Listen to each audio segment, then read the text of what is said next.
दोस्तों, आपको दो तस्वीरें दिखाकर हनुमानगढ़ नगर परिषद क्षेत्र की जो सबसे भयंकर समस्या वर्तमान समय में बरसात के समय बनी हुई है उस पर नज़र डालेंगे। आपको इसके अंदर तीन तस्वीरें हम दिखा रहे हैं। दो तस्वीरें हैं बिना प्लान के सड़कें और नाले नगर परिषद में किस काम के।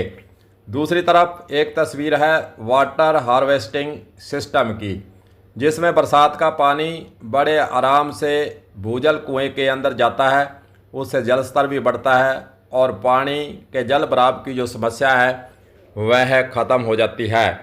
लेकिन हनुमानगढ़ नगर परिषद की बात करें तो 50 करोड़ से ज़्यादा यहाँ पर खर्चा किया गया, सड़कें और नालियाँ बनाने का काम किया, लेकिन सड़कों का लेवल और नाले का लेवल दोनों मेल नहीं खाते हैं। इसलिए हनुमानगढ़ शहरी क्षेत्र के अंदर टाउन की बात करें चाहे हम जंक्शन की बात करें, जल भराव की स्थिति कहीं ना कहीं इन सड़कों और नालों का लेवल सही नहीं होने के कारण जल भराव की स्थिति पैदा हो रही है। लेकिन अगर वाटर हार्वेस्टिंग का सिस्टम जगह जगह पर प्लान बनाकर लागू कर दिया जाए तो कहीं ना कहीं जो बरसात का पानी शहरी क्षेत्र के लोगों को परेशानी में डालता है उससे निजात मिल सकती है। वैसे तो राज्य सरकार के द्वारा यह नियम भी बनाया है कि प्रत्येक कार्यालय हो चाहे ऐसे क्षेत्र हों जहां पर भूमिगत कुएं बनाकर पानी को रिचार्ज करने का काम किया जा सकता है उसको किया जाए, लेकिन इस प्लान पर नगर परिषद के द्वारा कोई काम होता नज़र नहीं आ रहा है।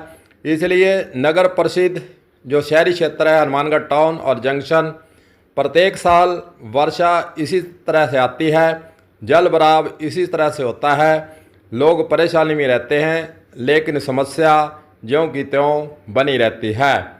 हालांकि जो जिम्मेदार अधिकारी हैं वह मौके पर देखकर और कहकर यह पल्ला झाड़ लेते हैं कि पंप के द्वारा हमने पानी निकासी कर दी। आखिरकार सवाल यही खड़ा होता है कि पंप से पानी निकासी का सिस्टम आखिरकार कब तक नगर परिषद हनुमानगढ़ क्षेत्र के अंदर चलाया जाता रहेगा। लोगों के द्वारा बार बार यह मांग भी की जाती है कि पानी निकासी की सही रूप से परमानेंट कोई व्यवस्था की जाए, लेकिन इस पर कुछ भी काम होता नज़र नहीं आया।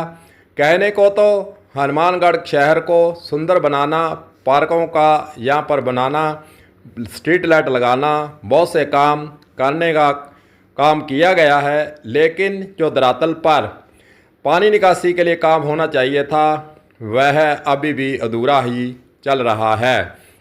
इसके पीछे कुछ कारण भी हैं। कुछ तो जनता के द्वारा नालियों को प्लास्टिक और अन्य अधूरे पड़े यहाँ काम के साथ साथ बजरी सीमेंट और फिर इस प्रकार के नालों के अंदर सामान फेंकने का काम किया जाता है जिससे नाले चौक होते हैं। दूसरा कारण सही समय पर नालों की सफाई नहीं होना और चौकसी के लिए कर्मचारियों की ढिलाई होना, और जो जिम्मेदार अधिकारी सफाई व्यवस्था के अंदर इंस्पेक्टर, जमादार और अन्य अधिकारी लगाए गए हैं वे सफाई व्यवस्था पर अनदेखी करते हैं। सही समय पर और सही तरीके से सफाई कराने में वे कोताही बरत रहे हैं, इसलिए यह समस्या यहाँ पर पैदा हो रही है। खास रूप से इसके लिए प्लान बनना चाहिए और वाटर हार्वेस्टिंग यहाँ पर स्थल खाली पड़े हैं, जहाँ चिन्ह स्थान हैं, वहाँ पर स्थापित करने की योजना अगर नगर परिषद करती है तो यह समस्या हल हो सकती है। अगर हम शहर में बने हुए अंडरपास की बात करें तो एक दो अंडरपास को छोड़कर बाकी सभी अंडरपास के अंदर बरसात के दिनों में पानी भर जाता है। खास रूप से उसके लिए व्यवस्था भी होनी चाहिए, और जो रिचार्ज पानी करने के लिए, वाटर हार्वेस्टिंग करने के लिए, पानी निकासी के लिए जो अंडरपास बनाते समय कुएं बनाए गए वे चौक हो जाते हैं, सफाई नहीं है, कोई ध्यान नहीं है, उनकी साफ़ सफाई नहीं होने से, चौक होने से, बंद होने से वे पानी अंडरपास में खड़ा हो जाता है, जिसके कारण आने जाने वाले लोगों को खास रूप से परेशानी होती है। और छोटे बच्चे जो नहाने के बहाने चले जाते हैं वे वहां पर डूब भी सकते हैं। यह स्थिति हनुमानगढ़ जंक्शन टाउन के जो अंडरपास हैं वहां पर आपको देखने को बरसात के दिनों में ज़रूर मिलती है। जल संरक्षण अभियान पर उद्योगपति जयपाल जैन कहते हैं, पानी ताकत से नहीं प्रबंधन से रुकता है। और बड़ा उदाहरण ये नहरें हैं। रूफ रेन वाटर हार्वेस्टिंग बनाओ, वर्षा जल को यूं ही गंदी नालियों में मत बहाओ। कलम न्यूज़ के लिए गुरदेव सिंह सैनी की हनुमानगढ़ से रिपोर्ट।